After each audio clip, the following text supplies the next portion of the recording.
as you can see. Not very nice. These radiator brackets are broken. This one is actually held in just by a wire.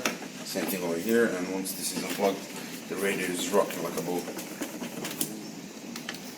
I hereby introduce the official pointing device, aka a slightly bent screwdriver. The hood installation isn't looking very happy. One of these plastic prongs that are sticking out of the hood is broken. It serves to open the flap so that air can enter the cabin.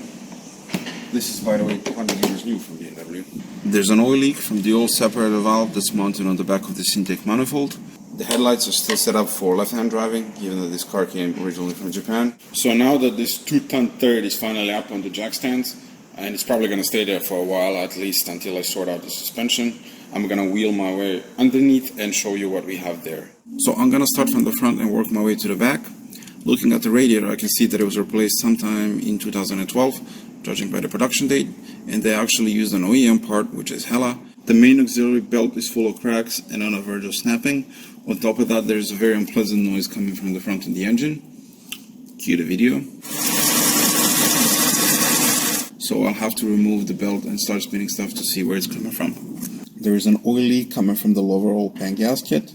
Plus the pan is dented right over here. There's a few more dents in the back, some scraping on the bottom, so the whole pan needs to be replaced as well. There is a power steering leak coming from this banjo bolt on the power steering pump. Some genius actually used 4 crush washers on this banjo bolt. This is the lower control arm. The ball joint rubber is actually split. Sway bar links are short as well. Thrust arm bushings are not looking good either. It almost seems like they were improperly installed and torqued with the car up in the air instead of on the ground and under its own weight. At the moment, I'm not finding any other leaks, which is really nice. There's no leak from the rear main seal. I was wrong. There's a leak from the selector shaft seal. There's a dent in the spare tire wheel well. Now to check all of the wheels for play.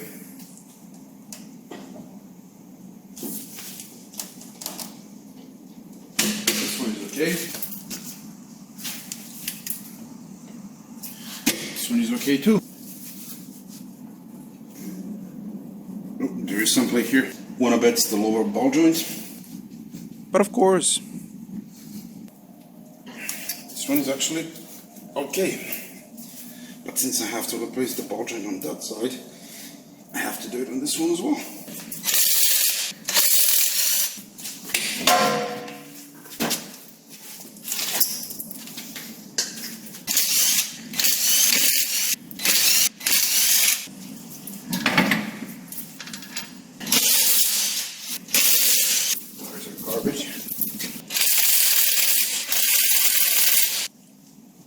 Oh my god! What animal took these?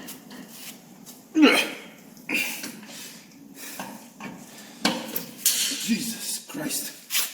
There's one.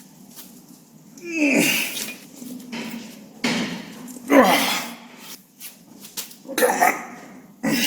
This is starting to sound like a porn. Like a really bad porn. Oh.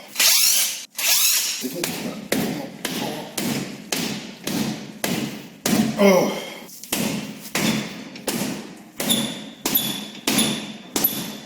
Oh.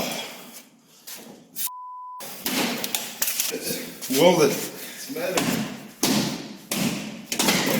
Oh. Jesus. The tires are total garbage, especially the rear ones.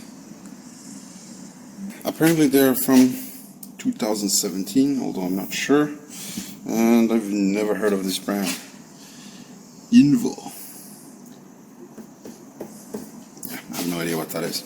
The front rotors, they have a bit of a lip, but they're still good, and the pads still have plenty of life left. The brake lines are going to get replaced. So rear brake pads, they are kaput. There's a very strong lip here. This is one of the upper control arms. The rubber ball joint is completely destroyed. I think this should do it for the part 1 of this video series in introduction of this lovely neglected vehicle. In the next episode, I'll be focusing mainly on the mechanical side of the car, then comes the interior, and then I'll be shifting my focus towards the exterior of the car and getting a complete paint detail. After that comes the grand finale and getting this car road legal here in Germany, which means passing the famous German TÜV. Until next time.